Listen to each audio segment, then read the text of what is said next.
Hello guys, আমি প্রাপ্তি সাহা চতুর্থ শ্রেণীর ধর্ম শিক্ষা বইয়ের ৬০ পৃষ্ঠা ৬০ এবং আরো অনেক করাবো। হিন্দু ধর্ম ধর্ম বেদ। হিন্দু ধর্ম প্রাচীনগত ধর্ম। বেদ শব্দের অর্থ জ্ঞান। আমি অগ্নির স্তুতি করি। ব্রহ্ম নিরাকার, তিনি সত্য ও চৈতন্যময়। দেবতাদের স্তুতি ও প্রার্থনামূলক মন্ত্র রয়েছে ঋগ্বেদে।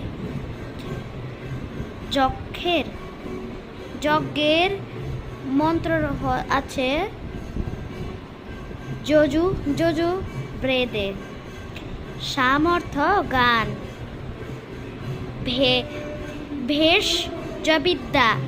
ভেষজবিদ্যা সম্পর্কে আলোচনা করা হয়েছে অর্থবর্ণভেদে।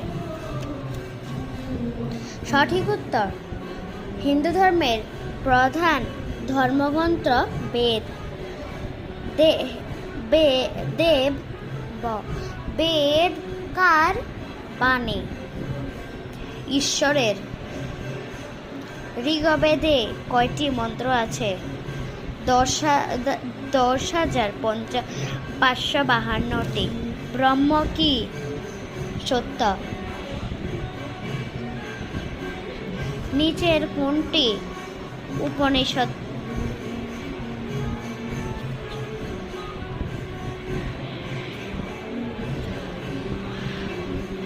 মুন্ডক।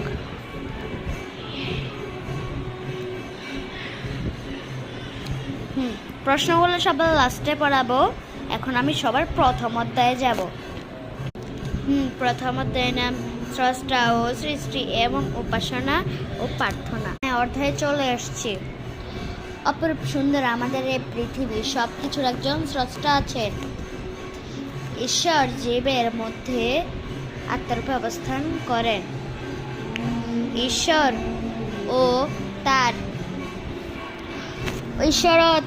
সকল সৃষ্টিকে ভালোবাসা আমাদের কর্তব্য। ঈশ্বর সর্বত্র নিরাকার। ঈশ্বর আমাদের সৃষ্টি করেছেন। ঈশ্বরের সৃষ্টি ভালোবাসলে ঈশ্বর সন্তুষ্ট হন। জীবে প্রেম করে সেইজন সেবিছে ঈশ্বর।